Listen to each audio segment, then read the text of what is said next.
The city was loud, but Lily had learned how to disappear inside the noise.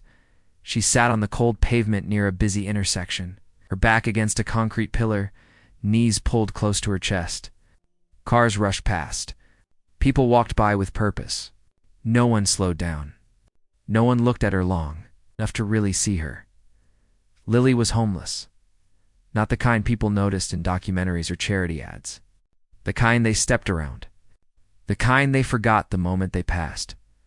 Her cardboard sign rested beside her. Edges frayed, letters smudged by rain and time. It didn't beg. It didn't accuse. It simply existed. Much like she did, the afternoon was slipping away when she noticed something strange near the curb. At first, she thought it was trash. The city was full of discarded things. But this was different. Clean, black, leather. A wallet, her heart skipped. She looked around instinctively. People were everywhere, yet no one seemed to notice it. The owner was gone. Maybe already miles away. Lily stared at it for a long moment. In her world, a wallet wasn't just a wallet. It was food, warmth, safety. It was the difference between sleeping hungry and sleeping hopeful. Slowly, she reached out and picked it up. It was heavier than she expected. Her fingers hesitated before opening it. When she finally did, her breath caught. Cash, credit cards, IDs, everything neat. Everything untouched. Then she saw the name, Ethan Cross. Her eyes widened. She had heard that name before. Everyone had. Billionaire, tech giant, investor. One of the most powerful men in the country.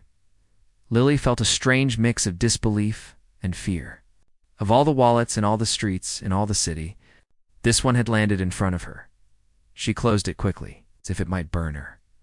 Across the street, a black luxury car sat with its engine running. The kind of car she only ever saw from a distance. The kind that belonged to people who never worried about losing things because someone else always found them. Lily stood up. Her legs protested.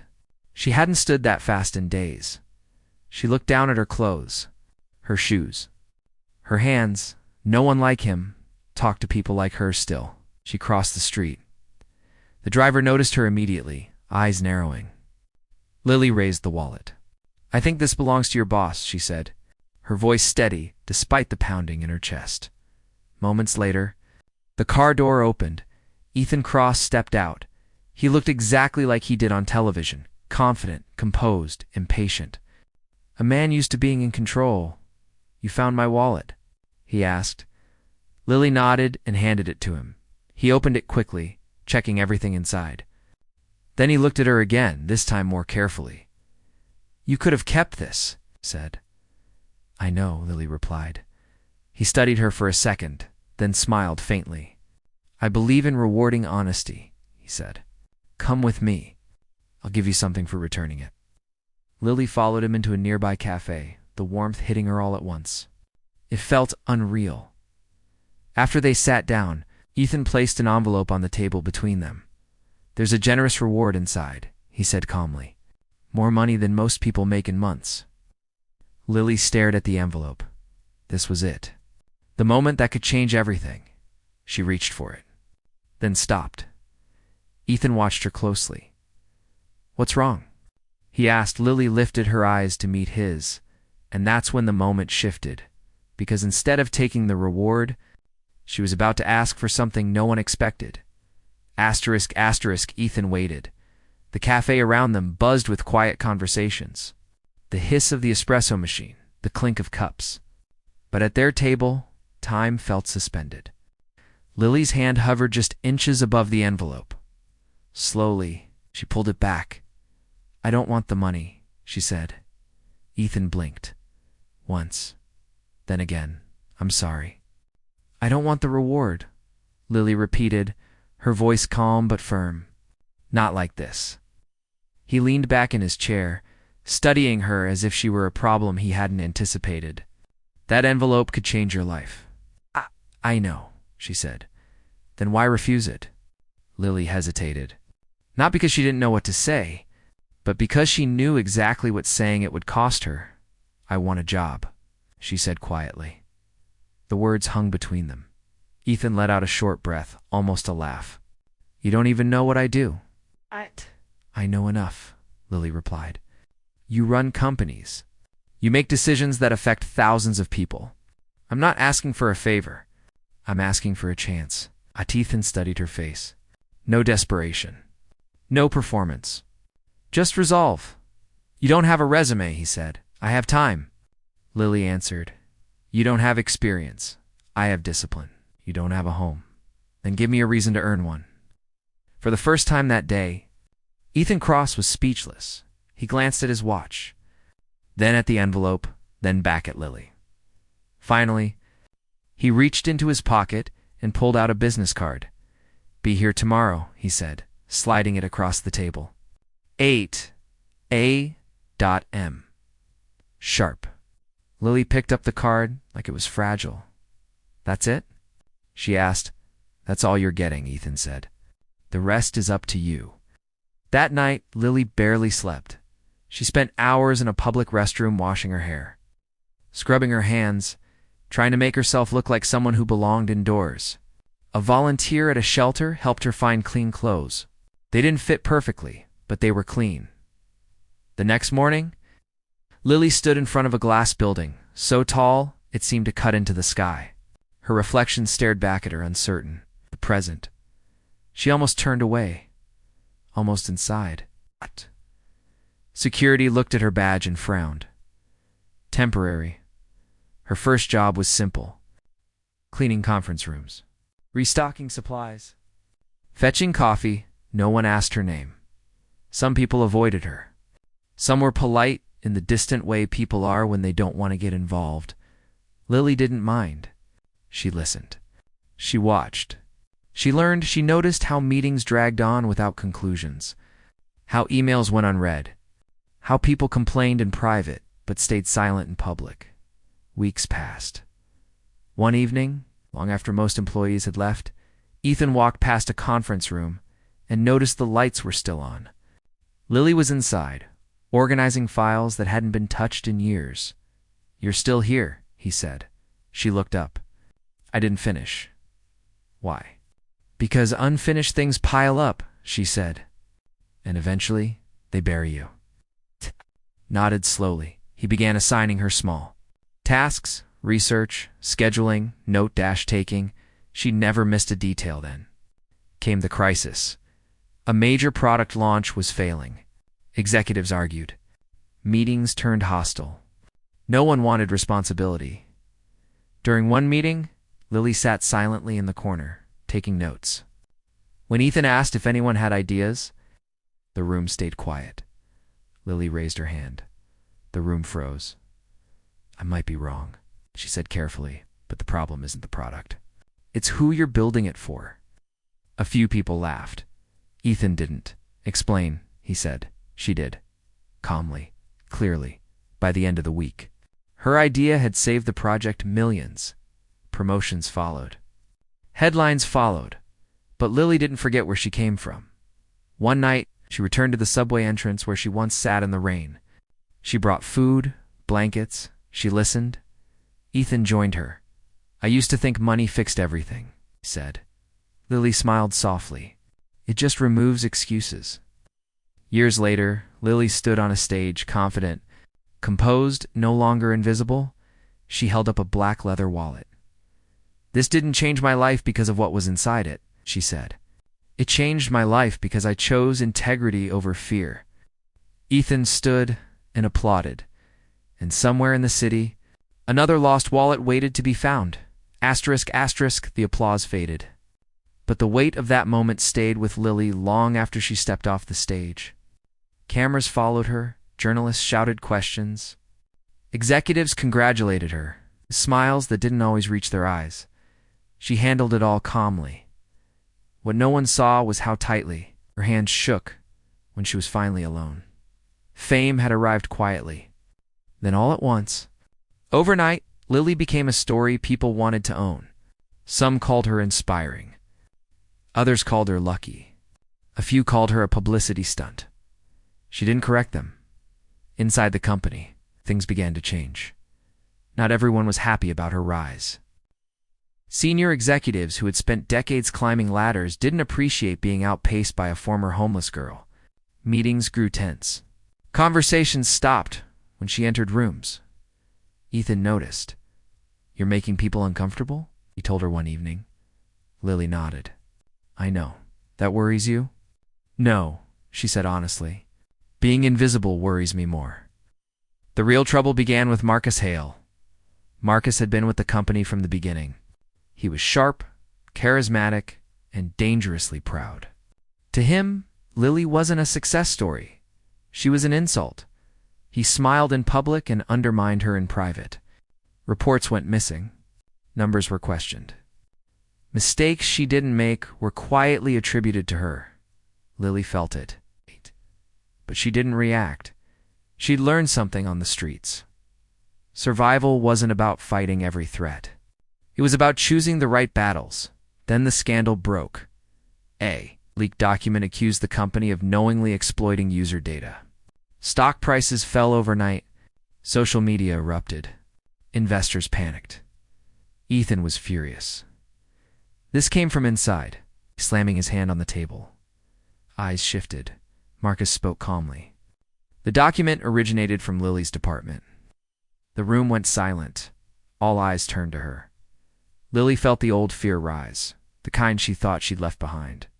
The fear of not being believed. "I didn't leak anything," she said. Marcus shrugged.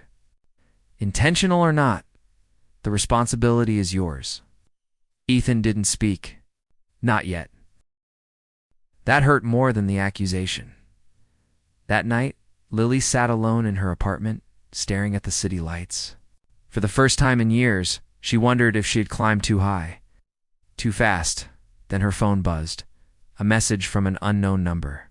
"Check the server logs from 2:13 a.m. You weren't the first one there." Her heart raced.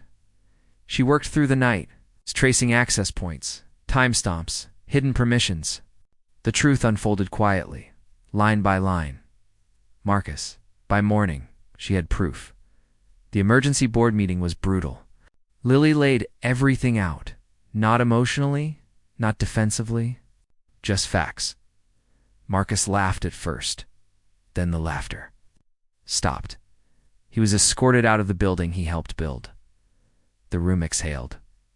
After the meeting, Ethan found Lily standing by the window. "You saved the company," he said. "I saved the truth," she replied. That was the moment Ethan realized something. Uncomfortable. Lily didn't need him anymore. Company stabilized. Lily's reputation shifted from miracle story to undeniable force. She was no longer protected. She was respected. But success came with distance. Friends felt temporary. Relationships felt transactional. Lily started volunteering anonymously at shelters again, sitting beside people who didn't know her name and didn't care. One night a young girl sat next to her. Thin jacket, nervous eyes. "Do you think people can really change?" the girl asked. Lily smiled softly. "Only when someone believes they can." Years passed. Lily launched an initiative inside the company, focused on hiring people. Others overlooked the homeless, the formerly incarcerated, those without formal education. Results spoke louder than criticism. Ethan stepped back slowly, handing her more control than he'd ever given anyone. On his last day as CEO, he handed Lily a familiar object, a black leather wallet. "I kept it," he said, "in case I forgot who I needed to become." Lily took it, feeling its worn edges. "You lost more than a wallet that day," she said. Ethan smiled. "And found more than I deserved."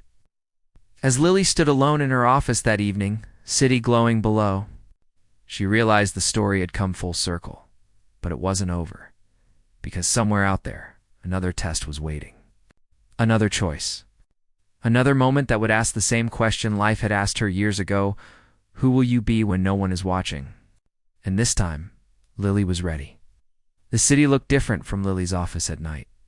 During the day, it felt sharp and demanding. At night, it softened. Lights blinked, like quiet promises. Somewhere down there, People were making choices that would change their lives without them even realizing it. Lily stayed late most evenings. Not because she had to, but because stillness made her think. Success had given her everything she once dreamed of. Stability, respect, influence, and yet something felt unfinished. It started with a letter, not an email. Not a message through assistants. A handwritten letter left at reception, addressed simply to Lily. Inside was a single page. You don't know me, but you saved my brother. He was hired through your program. He has an apartment now. Thank you for seeing him. Lily read it 3 times. She folded it carefully and placed it in her desk drawer. That drawer began to fill, letters, stories, quiet. Proof that impact didn't always come with applause, but with influence came resistance. Investors began asking questions. Not about profits, those were higher than ever, but about priorities. Your programs are admirable, one board member said during a private meeting, but they're not scalable in the traditional sense. Lily met his gaze. Neither was I. The room went quiet. Pressure built. Headlines shifted tone. Articles questioned whether the company was becoming too idealistic. For the first time since leaving the streets, Lily felt the ground beneath her shake. That night she walked. No driver, no security. Just her and the city. She found herself at the old subway entrance. The same one, the place where everything began. The concrete had been cleaned, the awning repaired, but the air felt the same. She sat down. People passed her again. Some looked. Most didn't. It reminded her how thin the line was between seen and forgotten. A man sat beside her, middle-aged, tired eyes. You waiting for someone? He asked. She smiled faintly. I think I already met them. He didn't understand, but he nodded anyway. The next morning, Lily made a decision. She announced the creation of an independent foundation, separate from the company, protected from investors, focused entirely on opportunity access. Jobs, housing pathways, mentorship. The backlash was immediate. Stock dipped. Analysts panicked. Some board members threatened resignation. Ethan called her. You don't have to fight everyone, he said. I know, Lily replied, but I have to fight for something. The weeks that followed were the hardest of her life. Deals fell apart. Media scrutiny intensified. Online strangers debated whether she was a hero or a liability. Lily stopped reading comments. She focused on building slowly. Quietly, results came in. Employment retention rates higher than industry average. Productivity gains. Loyalty no algorithm could buy. The narrative shifted again. What couldn't be ignored was performance. Years past, the foundation grew beyond cities, beyond states. Lily traveled less and delegated more. She trusted people not because they were perfect, because someone once trusted her. One afternoon, she stood backstage at a small community center in another city. No cameras. No press. A young woman stepped up to the microphone. Nervous, determined. I used to sleep in my car, the woman said. Today, I manage a team of 12. Lily felt tears rise, not from pride, but recognition. After the event, the woman approached her. Why do you do this? She asked. Lily thought for a moment. Because one day, she said, someone gave me a choice instead of a handout. Late that night, alone in her hotel room, Lily took out the black leather wallet. It was worn now. Cracked at the edges, she realized something then. The wallet had never belonged to Ethan. Not really. It belonged to the moment. To the decision. To the question that never stopped being asked, what will you do when you could take, but choose not to? As she placed it back into her bag, her phone buzzed. A message from an unfamiliar number. I found something today. I think it belongs to you. Lily stared at the screen. Somewhere. A new story was beginning, and this time, she wasn't the one sitting on the ground. Lily didn't reply to the message right away. She sat on the edge of the bed, phone glowing softly in the dark hotel room, staring at the words. I found something today. I think it belongs to you." For most people, it would have meant nothing. For Lily, it felt like the universe clearing its throat. She finally typed back, "Where are you?" The reply came almost instantly. "Union Square, by the old subway entrance." Her breath caught. The next morning, Lily walked through the city without anyone recognizing her. No entourage. No press. Just another woman moving through the crowd. At the entrance, a young man stood nervously, holding a familiar black leather wallet. He couldn't have been older than 20. His jacket was thin, his eyes alert in the way only people on the edge of survival ever are. "You dropped this," he said when he saw her. Lily smiled softly. "You know what it is?" she asked. He nodded. "I looked inside. I wanted to know who you were before I decided what to do." She didn't flinch. "And what did you decide?" He hesitated. "That I didn't want to become someone I couldn't respect." The words landed deeper than he knew. Lily invited him for coffee. He refused at first. Pride, fear, habit, eventually. He followed. They sat across from each other in the same cafe where her life had turned years ago. She didn't offer him money. She offered him conversation. "What do you want?" she asked him, the same way Ethan once asked her. The young man stared at the table. "I want things to stop feeling temporary." Lily nodded. "Come by this address tomorrow," she said, sliding a card across the table. Ada.M. He looked up, confused. "That's it?" She smiled. "That's all anyone ever really gets."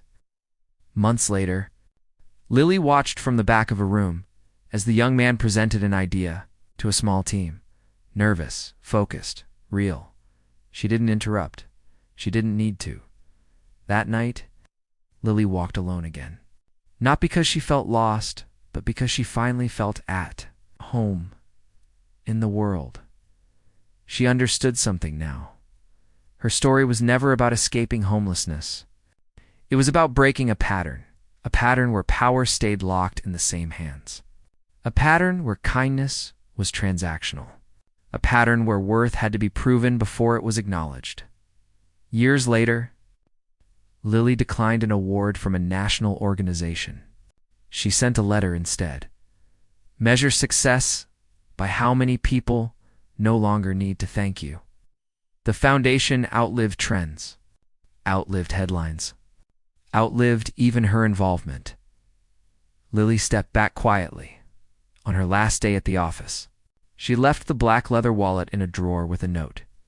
"Return this when the moment comes." No signature, just faith.